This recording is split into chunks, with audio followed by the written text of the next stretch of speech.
Chapter 47, The Great Apostasy.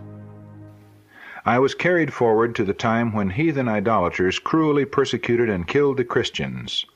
Blood flowed in torrents. The noble, the learned, and the common people were alike slain without mercy. Wealthy families were reduced to poverty because they would not yield their religion.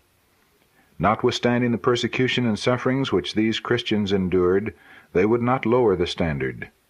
They kept their religion pure. I saw that Satan exalted and triumphed over their sufferings, but God looked upon his faithful martyrs with great approbation. The Christians who lived in that fearful time were greatly beloved of him, because they were willing to suffer for his sake. Every suffering endured by them increased their reward in heaven.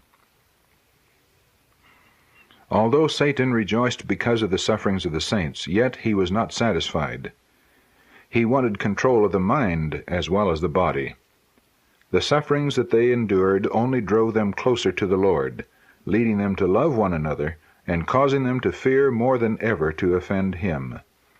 Satan wished to lead them to displease God. Then they would lose their strength, fortitude, and firmness. Although thousands were slain, yet others were springing up to supply their places. Satan saw that he was losing his subjects, for although they suffered persecution and death, yet they were secured to Jesus Christ, to be the subjects of his kingdom. Satan therefore laid his plans to fight more successfully against the government of God and overthrow the church. He led the heathen idolaters to embrace a part of the Christian faith. They professed to believe in the crucifixion and resurrection of Christ, and proposed to unite with the followers of Jesus without a change of heart. Oh, the fearful danger of the church! It was a time of mental anguish. Some thought that if they should come down and unite with those idolaters who had embraced a portion of the Christian faith, it would be the means of their full conversion. Satan was seeking to corrupt the doctrines of the Bible. I saw that at last the standard was lowered, and that the heathen were uniting with the Christians. Although these worshippers of idols professed to be converted, they brought their idolatry with them into the church, only changing the objects of their worship to images of saints, and even of Christ and of Mary his mother. As the followers of Christ gradually united with them, the Christian religion became corrupted, and the church lost its purity and power. Some refused to unite with them. Such preserved their purity and worshipped God alone. They would not bow down to an image of anything in the heavens above or in the earth beneath. Satan exulted over the fall of so many, and then he stirred up the fallen church to force those who would preserve the purity of their religion either to yield to their ceremonies and image worship, or be put to death. The fires of persecution were again kindled against the true church of Christ, and millions were slain without mercy. It was presented before me in the following manner. A large company of heathen idolaters bore a black banner, upon which were figures of the sun, moon, and stars. This company seemed to be very fierce and angry. I was then shown another company bearing a pure white banner, upon which was written, Purity and Holiness unto the Lord.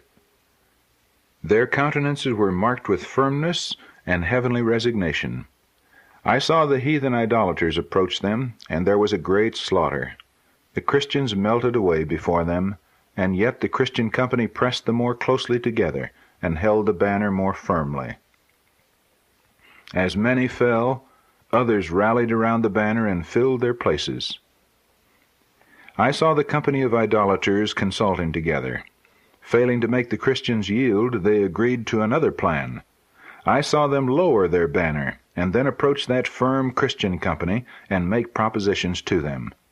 At first their propositions were utterly refused. Then I saw the Christian company consulting together.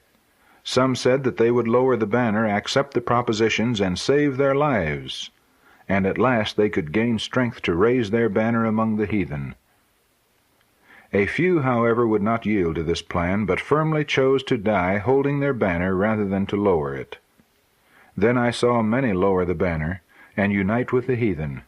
But the firm and steadfast would again seize it and bear it on high. I saw that persons were continually leaving the company of those who bore the pure banner, and were uniting with the idolaters under the black banner, to persecute those bearing the white banner. Many were slain, yet the white banner was held high, and believers were raised up to rally around it. The Jews who first aroused the rage of the heathen against Jesus were not to escape unpunished. In the judgment hall, as Pilate hesitated to condemn Jesus, the infuriated Jews cried, "His blood be on us and on our children." The fulfillment of this terrible curse, which they called down upon their own heads, the Jewish nation has experienced. The heathen and those called Christians alike have been their foes. Those professed Christians in their zeal for Christ, whom the Jews crucified, thought that the more suffering they could bring upon them, the better would God be pleased. Many of the unbelieving Jews were therefore killed, while others were driven from place to place and were punished in almost every manner.